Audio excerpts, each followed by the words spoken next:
Podcast de la série Les réseaux pédocriminels n'existent pas. Round 43, le réseau du pasteur Doucet. Réseau du pasteur Doucet est le centre du Christ libérateur. Joseph Doucet est un pasteur baptiste, excommunié, belge. Diplômé en psychologie, sexologie à l'université protestante d'Amsterdam, naturalisé français en 1982. Bon, déjà on sent le pénigré, hein. Belgique, Amsterdam, avec la sexologie, magnifique. Donc ce pasteur fonde en 1976 le Centre du Christ libérateur, CCL, à Paris.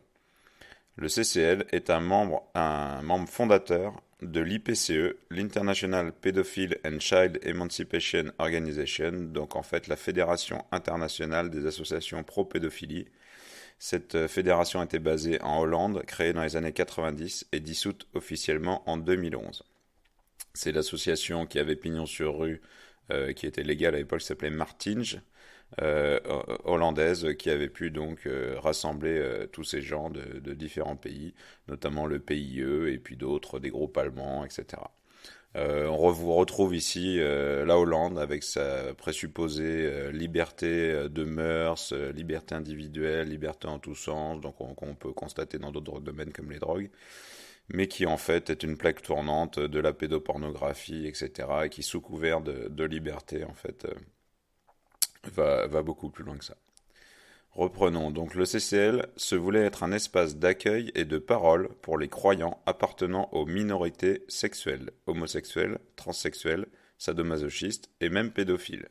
Donc en fait on le voit que c'était un précurseur tout simplement du lobby LGBTQ, version catho, et puis qui remet les pédos dedans. On pourra à ce propos signaler donc que l'IPCE, donc le lobby entre guillemets pédophile international, a eu ses entrées à l'ILGA, l'International Lesbian and Gay Association. Donc c'était des rassemblements, donc aujourd'hui ça s'appellerait, c'est l'ancêtre du LGBTQ si vous voulez.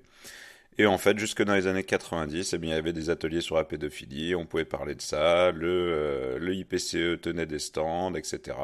Et régulièrement, tous les ans, il y avait des rencontres internationales de l'ILGA, et jusqu'à un moment donné où quand même, effectivement, il y a quelques personnes un peu plus sensées que les autres, par exemple, dans ces milieux, qui, peut-être plus pour des régions d'image, mais j'espère quand même pour des raisons de bien-être des enfants, ont finalement quand même foutu des coups de pied au cul de ces gens-là et les ont mis dehors du lobby LGBT.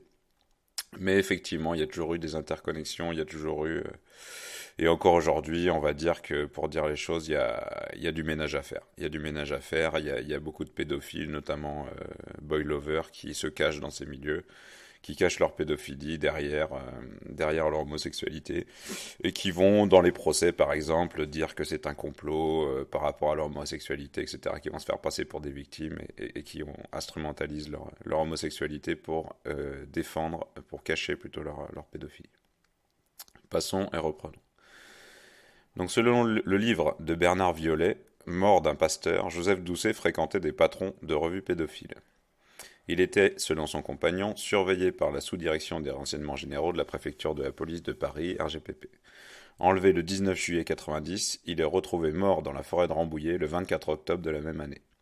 L'inspecteur des RGPP chargé de sa surveillance, Jean-Marc Dufour, chef de groupe à la cellule des GER, groupe des enquêtes réservées, est interrogé par la police car soupçonné du meurtre. L'enquête ne permet pas de l'impliquer, mais il est révoqué pour une autre affaire. En octobre 2007, un non-lieu est prononcé sur cette affaire. L'enquête sulfureuse de Bernard Violet sur l'assassinat du pasteur Doucet. Dans une interview à l'Humanité du 18 mai 1994, l'auteur de Mort d'un pasteur évoque les pressions qui se sont exercées pour le dissuader de mettre le nez dans une affaire où il est beaucoup question de réseaux de pédophilie et d'hommes de pouvoir. Bernard Violet, journaliste indépendant, a rouvert le dossier de l'assassinat de Joseph Doucet, ce pasteur retrouvé mort en juillet 90 près de Paris. Son livre intitulé Mort d'un pasteur, qui paraît cette semaine aux éditions Fayard, fait rebondir l'affaire, restée jusqu'à ce jour une énigme. L'auteur affirme avoir découvert le mobile du meurtre de ce pasteur baptiste qui vouait sa vie à la défense de toutes les minorités sexuelles entre guillemets. Cet homme qui fréquentait également les plus hauts personnages de l'État se trouvait en fait au milieu d'une gigantesque affaire de trafic de photos pédophiles et de chantage. Des éléments totalement inconnus que nous révèle Bernard Violet en répondant aux questions de l'humanité. Avez-vous rencontré des difficultés au cours de votre enquête? Oui, de différentes sortes, des avocats et des magistrats se retranchant derrière le sacro-saint secret de l'instruction, des menaces de pédophiles du style, je cite, vous mettez les pieds là où il ne faut pas. Fin de citation. Des menaces de poursuites judiciaires, si certains patronymes étaient cités, menaces de faire pression par des policiers amis, menaces sur mon intégrité physique. L'ex-inspecteur Dufour s'est montré particulièrement contrarié que j'enquête du côté de son journal, le National Hebdo. Pour ses amis de l'extrême droite, il y avait 2 façons de gérer ma pugnacité, intelligemment et bêtement. Bêtement, il savent où tu habites. J'ai également reçu un curieux avertissement concernant des écoutes téléphoniques dont j'aurais été l'objet. Il paraît que je dérangeais également du côté du château, autrement dit l'Élysée. C'est le capitaine Baril, ex-membre de la fameuse cellule élyséenne, qui me l'a affirmé. Le pasteur Doucet était-il simplement homosexuel et baptiste, comme il aimait se présenter? Ce Belge naturalisé français en 82 était tout cela, mais pas simplement. Créateur à Paris en 76 du Centre du Christ libérateur, il était un homme de foi, sincère dans ses convictions, la défense des gays, des lesbiennes, des bisexuels, transsexuels, travestis, pédophiles et sadomasochistes. Au total, 10 000 visiteurs sont venus le consulter pour exprimer leurs angoisses. Cela n'allait pas sans difficulté, notamment matérielle. Vous révélez que le CCL va vivre pendant 5 ans grâce à l'argent du roi du cinéma porno des années 70. Le pasteur Doucet n'était pas un homme intéressé par l'argent, mais il en avait besoin, comme tout le monde. Les cotisations et les quêtes ne suffisent pas à couvrir les frais de sa revue. Pour payer le loyer de l'immeuble de la rue Clairaut, c'est souvent un véritable casse-tête. Il accepte donc un don mensuel de 5 000 francs du roi du cinéma porno des années 70. Cela ne l'a pas empêché d'appartenir à la Grande Loge de France, donc la franc-maçonnerie, dont il est exclu en 82 pour agissement et propagande en faveur de la pédophilie. Comme quoi, tout arrive. C'est également dans ces années 80 qu'il fait la connaissance d'un ancien militant néo-nazi. C'est à l'occasion d'une université d'été réunie à Marseille, en 87, qu'un groupe gay demande l'exclusion des responsables de la revue Gay France, dirigée par Michel Queignet, le militant de la FAN, Fédération d'Action Nationaliste Européenne, créée par Marc Fredriksen. Je vous renvoie notamment au podcast sur l'affaire du choral, où il y a des liens clairs avec Michel Queignet et cette revue. Ainsi que, donc c'est un réseau, enfin on va y revenir, qui s'appelait Taureau Bravo. Doucet accepte depuis quelques mois que Queignet fasse de la publicité gratuite pour les ouvrages publiés par ses maisons d'édition dans la revue Gay France, qui, depuis février 1994, est interdite à la vente pour prosélytisme en faveur de la pédophilie. En dehors de ses relations d'affaires, Doucet considère l'exclusion de Queignet comme antidémocratique. C'est pourtant ce même Queignet qu'on retrouve au centre d'un vaste trafic de photos pédophiles qui pourrait, selon vous, expliquer sa disparition du pasteur, ? La centaine de mes interlocuteurs, amis ou ennemis du pasteur, parmi lesquels le sénateur Henri Caillavet, sont unanimes pour reconnaître que, si le pasteur Doucet revendiquait fièrement et publiquement son homosexualité, il n'a jamais été pédophile. Il était simplement leur avocat. Pour répondre précisément à la question, il est exact qu'en 1989, la brigade des mineurs met à jour un vaste trafic de photos d'enfants dans lequel on retrouve le néo-nazi Queignet et 2 compères, Bernard Alapetite et Jean-Manuel Vuillaume, qui se présentent comme des photographes et éditeurs d'art. Alors je renvoie, en ce qui concerne Bernard Alapetite, qu'on retrouve un peu partout, qui est un réalisateur de films pédopornographiques, au réseau Fabra, en Espagne, et également à l'affaire Jerem Star, on va le retrouver aux côtés de Cyril Legan, un autre réalisateur de films du milieu LGBTQ, bien des années plus tard après toute cette affaire, et qui avait fait un film, grosso modo, qui fait l'apologie de l'éphémophilie, on va dire, sous couvert d'art, avec Bernard Alapetite, justement, qui est un homme qui a quand même un pédigré long comme le bras, en termes de réseau pédo. Continuons.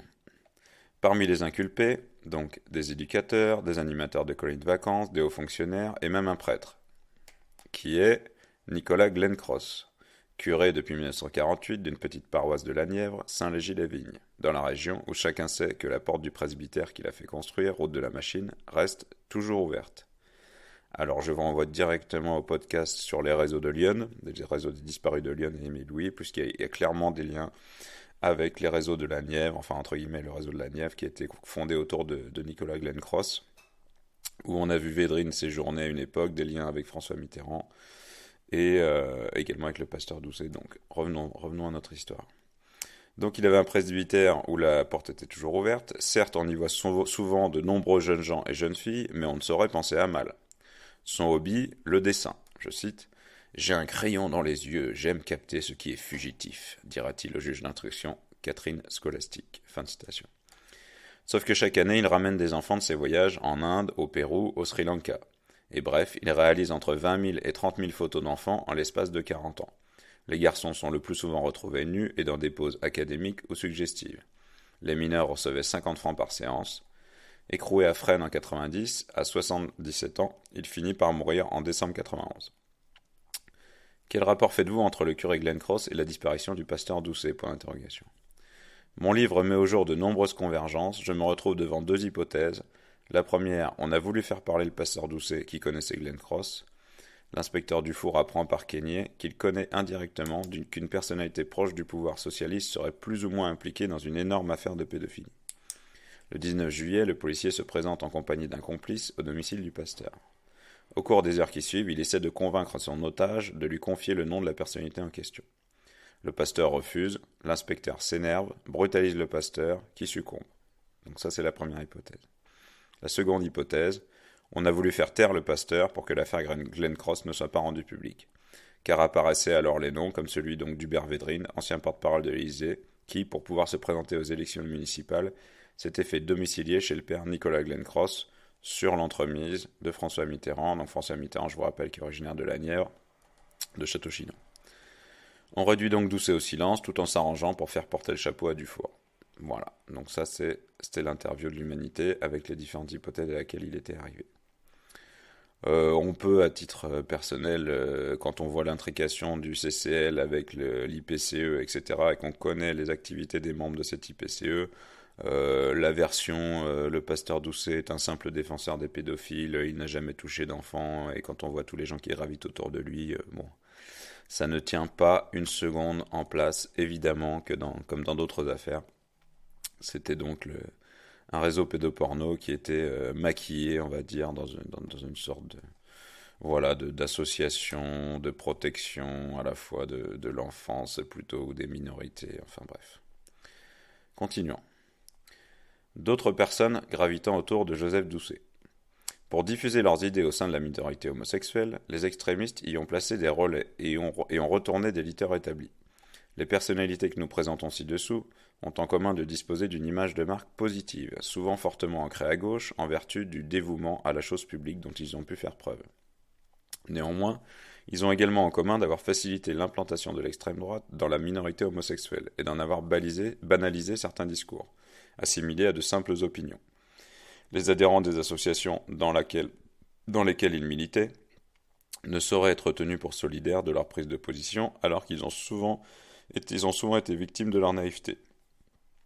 Allons-y. Donc Guy Bondard, associé du pasteur donc Joseph Doucet, il crée une association d'abord intitulée Autre Europe, puis déposée sous la dénomination Autre Culture.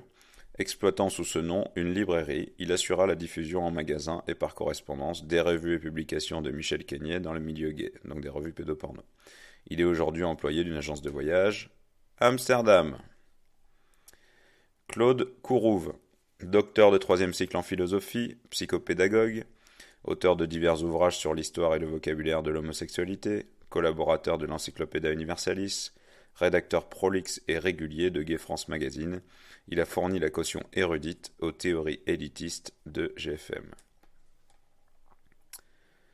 Donc Doucet, grand maître et fondateur de l'Ordre des Chevaliers de l'Horloge, une société secrète d'extrême droite, Joseph Doucet fut démasqué et exclu de la Grande Loge de France et de l'Église baptiste dont il était pasteur. Il constitua en tant que pasteur, mais en marge de l'Église baptiste, une église dissidente, donc le Centre du Christ libérateur. Il fonda ou contrôla une kyrielle d'associations, l'association littéraire Roland Orivel, les éditions du Libre Arbitre, les éditions Lumière et Justice, les éditions Walter Rochenbourg, etc. Plus ou moins à l'insu de ses adeptes, il entretient d'évidentes relations avec certains groupes d'extrême droite tout en dénonçant le néopaganisme des nazis et en reconnaissant la Shoah. Proche du MSIDN, le parti fasciste italien, il décrivit dans sa revue cette organisation comme un mouvement qui accepte tous ceux qui ont besoin d'être aidés indépendamment de leurs convictions politiques ou religieuses. Il prit la défense de Rudolf Hess et diffusa, donc un dignitaire nazi de la Seconde Guerre mondiale, et diffusa un ouvrage apologétique du pasteur Gabel. Il collabora avec un militant nazi connu, Johannes Verres, qui écrivait par ailleurs dans Gay France. Il favorisa la création d'un groupe de juifs gays, le Beit Averim, pour faciliter des travaux d'un ex-israélite, le docteur Georges Valencin, auteur d'un ouvrage antisémite, La vie sexuelle juive.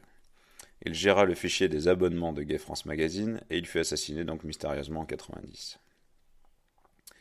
Michel Guilloux, président de l'association Positif, dont il a pris le contrôle en 91, il s'est engagé contre l'importation inhumaine et inadaptée de malades étrangers HIV-2 dans les hôpitaux français comme si les nôtres ne suffisaient pas. Et contre la présence de trop de médecins étrangers et non compétents dans les hôpitaux. Positif rédige une importante chronique Info-Sida dans Gay France Magazine depuis février 93. Patrick Guilloux, il fonda les Gay PTT sous les auspices de l'ex-pasteur Doucet puis participa à un centre interassociatif gay, l'Escargot, avec Michel Meignet. Il est aujourd'hui gérant des éditions de La Flamme Païenne, propriétaire de la marque commerciale Gay France et vit à Montpellier. Jean-Claude Hirschi, militant anarchiste de droite, il créa de nombreuses associations homosexuelles, dont Rutli avec un tréma et la fédération Agora. Il assura une rubrique régulière dans Gay Pied Hebdo, consacrée à l'emploi et milita à homosexualité et socialisme, une association proche de Jean-Pierre Chevènement. Il multiplia les tentatives de rapprochement avec Lesbia, une autre association. Simultanément, il avait créé un groupuscule néo-nazi, le Mouvement Européen Radical, donc au journal officiel de 89. Dans son manifeste, celui-ci prônait l'abrogation de la Déclaration des droits de l'homme de 1789 et affirmait que les hommes et les femmes ne sont ni libres ni égaux, tant en droit qu'en devoir, et que les collectivités nationales ne le sont pas non plus. Il est mort des suites du sida, 28 mars 91.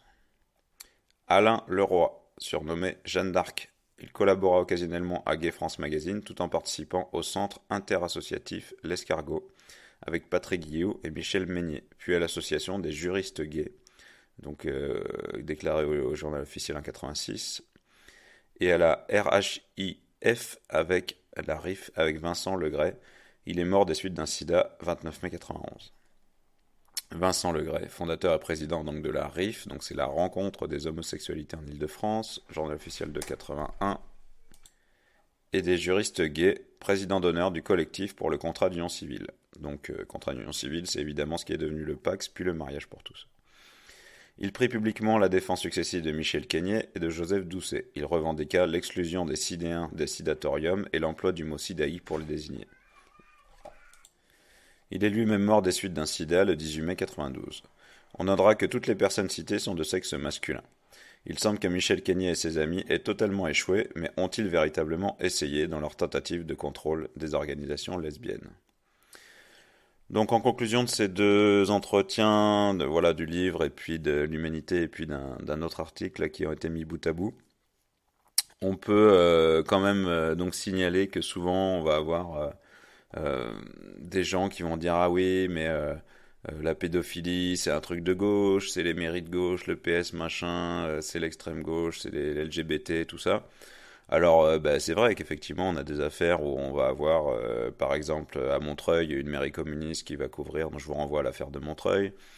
On va avoir plein de choses qui se passent effectivement dans les milieux de gauche ou écologistes, comme ça a été le cas de manière explicite en Allemagne, etc. Mais cet article vous montre aussi qu'on a tout à fait la même chose dans l'extrême droite, en fait. Et que la pédophilie est quelque chose qui est tout à fait partagé dans le spectre politique. Et que voilà, la lecture gauche-droite, parti politique, paraît tout à fait relativement inopérante en ce qui concerne les réseaux, et que bien ce sont des manières, ce sont des réseaux de pouvoir, des manières de se protéger, des manières de mettre en avant certaines choses, mais qui vont toujours dans le même sens. Et donc il n'y a pas vraiment de pertinence à vouloir accoler une étiquette de gauche ou de droite au lobby pédophile. Ces gens-là, comme pour beaucoup de sujets, s'opposent de manière médiatique, mais sont en fait main dans la main dans les coulisses pour ce qui concerne l'essentiel, dont, hélas, pour une bonne partie d'entre eux, la pédophilie. Voilà. Je vous dis à la prochaine.